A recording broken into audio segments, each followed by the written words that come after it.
SAGA Egmont presents The Little Mermaid by Christian Andersen, read by Nneka Okoye. Far out in the ocean, the water is as blue as the petals of the loveliest cornflower and as clear as the purest glass. But it is very deep too. It goes down deeper than any anchor rope will go. And many, many steeples would have to be stacked one on top of another to reach from the bottom to the surface of the sea. It is down there that the sea folk live. Now, don't suppose that there are only bare white sands at the bottom of the sea. No, indeed. The most marvellous trees and flowers grow down there, with such pliant stalks and leaves that the least stir in the water makes them move about as though they were alive. All sorts of fish, large and small, dart among the branches, just as birds flit through the trees up here.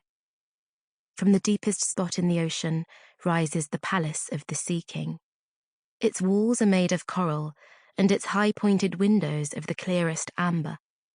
But the roof is made of mussel shells that open and shut with the tide.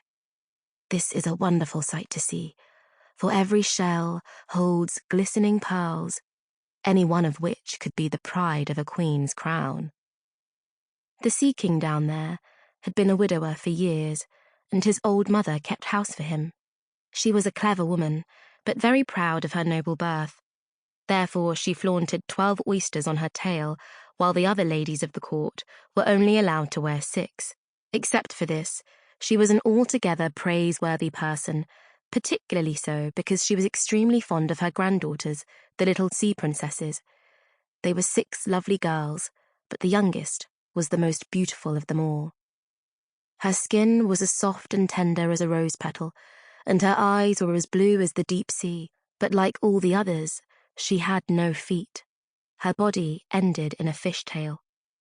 The whole day long they used to play in the palace, down in the great halls, where live flowers grew on the walls. Whenever the high amber windows were thrown open, the fish would swim in, just as swallows dart into our rooms when we open the windows. But these fish now would swim right up to the little princesses to eat out of their hands and let themselves be petted. Outside the palace was a big garden with flaming red and deep blue trees. Their fruit glittered like gold, and their blossoms flamed like fire on their constantly waving stalks. The soil was very fine sand indeed, but as blue as a burning brimstone. A strange blue veil lay over everything down there. You would have thought yourself aloft in the air with only the blue sky above and beneath you. Sample complete. Ready to continue?